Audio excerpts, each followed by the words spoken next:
નમસ્તે, હું doctor Deepika Dave, 360 degree vastu. આજનો આપણો સબ્જેક્ટ છે નોર્થ વેસ્ટની એન્ટ્રી. 360 ડિગ્રી વાસ્તુમાં 16 ઝોન અને 32 ડોર ડાયરેક્શનમાં આજે આપણે એ ડોર ડાયરેક્શનની વાત કરીશું જ્યાં W8, N1 અને N2 એ 3 એન્ટ્રી આવી શકે છે.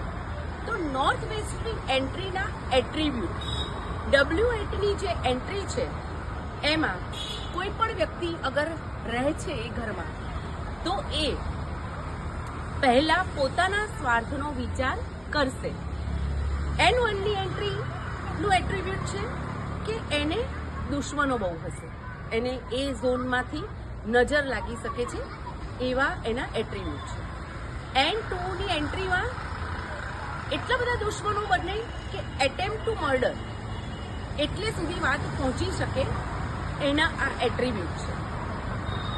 હવે આજે આપણે જરા વાસ્તુથી હટીને વાત કરીશું.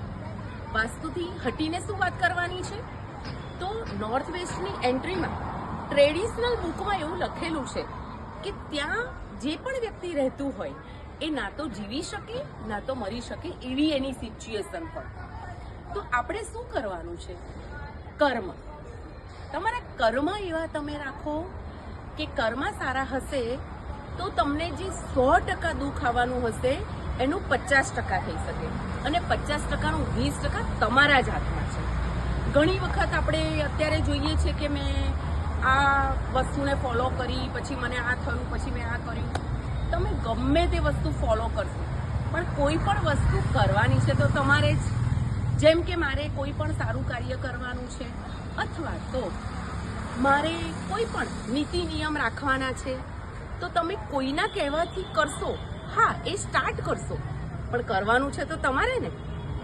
તો હંમેશા ઘણી વખત એવું મને સાંભળવામાં, કારણ કે મારું ક્લાયન્ટ બેઝ સર્વિસ છે એટલે ક્લાયન્ટમાં મને ખ્યાલ હોય કે ઘણા લોકો એવું કહેતા હોય કે મેમ હું સારી રહું છું, તો લોકો એવું કહે છે કે આ તો મીઠડી છે, આ તો આમ છે તેમ છે. આપણે એવું કંઈ જ જોવાનું નથી. આપણને ખબર છે કે કર્માસનો એક નિયમ છે, do good, good will come to you. તો તમે સારું કરશો તો તમે સારું જ પામશો. હવે હું તમને એક વસ્તુ કહું કે મારા એક ક્લાયન્ટ છે તૃપ્તિબેન પટેલ કરીને. એમને મારી જોડે વાસ્તુ કરાવ્યું ત્યારે હું એમને જાણતી તો હતી ઘણા સમયથી, પણ એમને જ્યારે એમનું મેં જોયું કે એ એક એવી પર્સન છે કે એને સંતાન નથી. તો કર્માસમાં કેવું છે કે તમે કોઈના માટે સારું વિચારો છો, ખાલી તમે એવું વિચારો ને કે આ વ્યક્તિનું સારું થઈ જાય તો સારું, તો ઓવરઓલ તમારું જ સારું થવાનું છે. હવે તમે વિચારો કે તમારે કેવું રહેવું જોઈએ. તમે કોઈનું સારું વિચારો છો, તમે કોઈના માટે, સપોઝ કોઈને BMW કાર આવી તો તમે એવું વિચારો કે અરે વાહ એમને BMW કાર લીધી. તો એ તમારા જે વાહ અને તમારા જે પોઝિટિવ થિંકિંગ છે અને ખુશ થવું કોઈના માટે, એ કાલે સવારે તમારા ત્યાં BMW આવવાના ચાન્સીસ કરી દીધા તમે. પણ તમે અંદરથી પણ કદાચ થોડી ઘણી બી ઈર્ષા કરી હશે તો એ તમારા માટે પોસિબિલિટી નથી. તો દરેક વસ્તુમાં સોશિયલ કનેક્ટિવિટી હોવી જરૂરી છે. તમારું કર્મા સારા હોવા જરૂરી છે. હવે સોશિયલ કનેક્ટિવિટી કેમ જરૂરી છે? ઘણા વ્યક્તિઓ મેં એવા જોયા છે કે એમને જ્યારે કે કોઈ બિઝનેસ ઓપન કરે કે કોઈ વસ્તુની જરૂર હોય અથવા એમની પ્રોડક્ટ વેચવી હોય ત્યારે કોઈનો કોન્ટેક્ટ કરે. તો જેમ તમે અંદરથી તમે એવું વિચારો છો કે આપણે હોશિયારી વાપરીએ તો સામેનું વ્યક્તિ પણ એ વસ્તુ જાણતો જ હોય. તો એ સોશિયલ કનેક્ટિવિટી માટે ઓલવેઝ તમારે એ સોશિયલ કનેક્ટિવિટીથી જોડાયેલા રહેવું પડે, તમારે જરૂર હોય ત્યારે નહીં.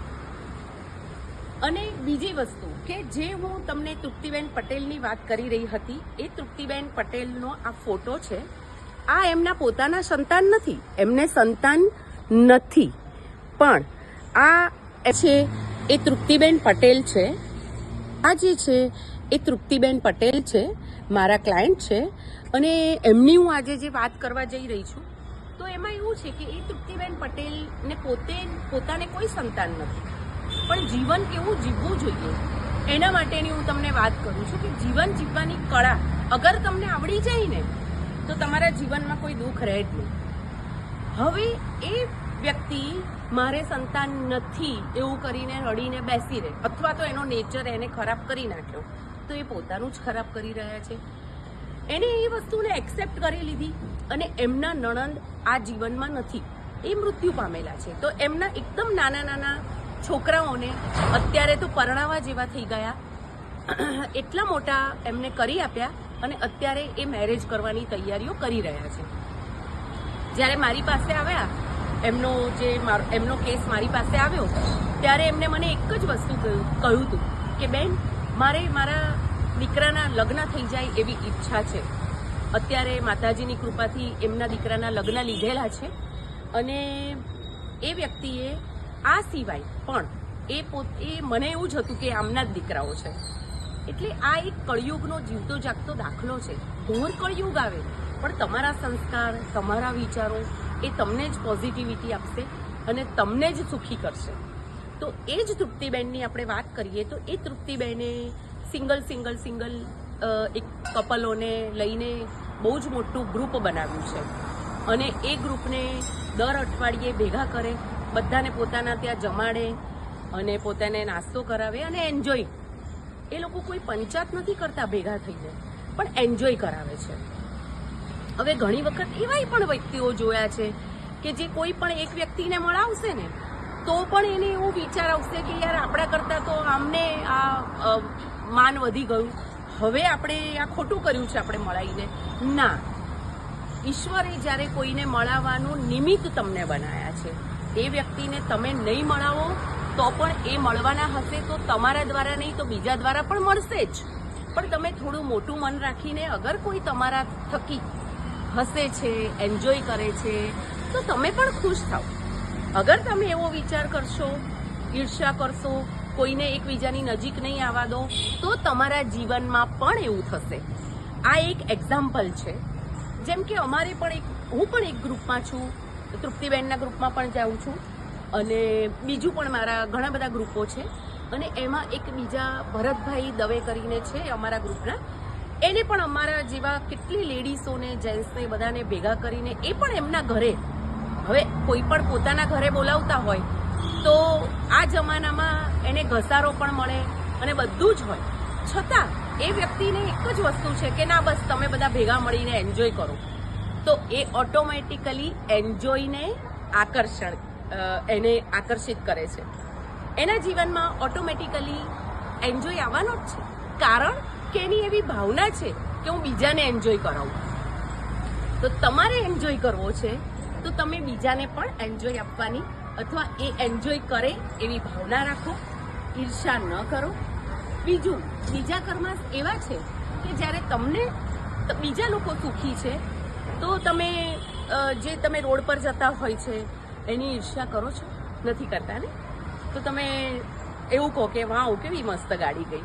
તો આપણા બાજુમાં કોઈ રહેતું હોય અથવા આપણા સગાવાલા હોય તો એને તો વધારે એપ્રિશિએટ કરવા જોઈએ. અગર એ સુખી થાય છે, અગર એ નવો ફ્લેટ લે છે, નવું હાઉસ લે છે, નવી ગાડી લે છે, તો એને એપ્રિશિએટ કરો. કોઈ પણ એ તમારું નાનકડું પણ કામ કર્યું હોય તો કૃતજ્ઞતા, થેન્ક્સ વિથ ગ્રેટિટ્યુડ. વાહ, તમે થેન્ક યુ વેરી મચ, તમે મારું આ કામ કર્યું. હો, એમાં કંઈ તમે નાના બાપના નથી થઈ જવાના, પણ એ તમે તમારા માટે જ સારું કરી રહ્યા છો. જેટલી પણ વસ્તુ સારી કરશો તો પણ એ તમારી પાસે આવશે, ખરાબ કરશો તો પણ એ તમારી પાસે આવશે. એટલે આજે આપણે થોડો વાસ્તુથી અલગ જઈને એક કર્માસની ડિસ્કશન કરી છે, કારણ કે મને એવું થાય છે કે હું જે રીતનું જીવન જીવું છું, હું જે રીતની મારી લાઈફસ્ટાઈલ છે અને જે મારા થિંકિંગ છે એ બધા સુધી પહોંચે. અને મારા જે ક્લાયન્ટ્સ છે અમુક, જેનાથી મને એવું થાય કે વાહ, આ લોકો કેટલા સરસ રીતે બીજાને પણ એન્જોય કરાવે છે, એ પણ 2 વ્યક્તિઓના મારે નામ આપવા હતા, એ પણ મેં કહ્યું. બીજું કે હું લગભગ છેલ્લા 28 વર્ષથી, મારે 1 બેડરૂમનું મકાન હતું, અત્યારે હું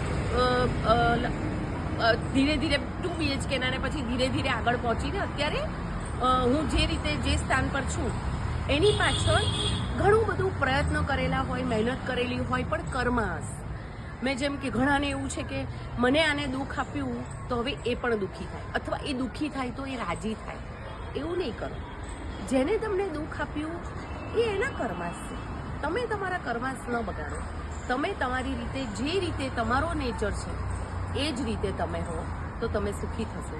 તમે પક્ષીઓને ચણ નાખો, કૂતરાને દૂધ આપો, ગાયને ઘાસ આપો, તો પણ તમારા પ્લેનેટ પણ સુધરશે અને તમારા કર્માસ પણ સુધરશે. તો આજનો આ વિડીયો મારો નોર્થ વેસ્ટની એન્ટ્રીથી ચાલુ થઈને અને કર્માસ સુધીની આ જે મારી જર્ની છે એ હું હવે આજે અહીંયા આ વિડીયોને સ્ટોપ કરું છું. અને નેક્સ્ટ વિડીયોમાં આપણે મળીએ આવી જ કંઈક અવનવી વાતોથી અને મારા વાસ્તુની નોલેજથી. તો મળીએ મારા નેક્સ્ટ વિડીયોમાં. ત્યાં સુધી take care, bye bye, thank you.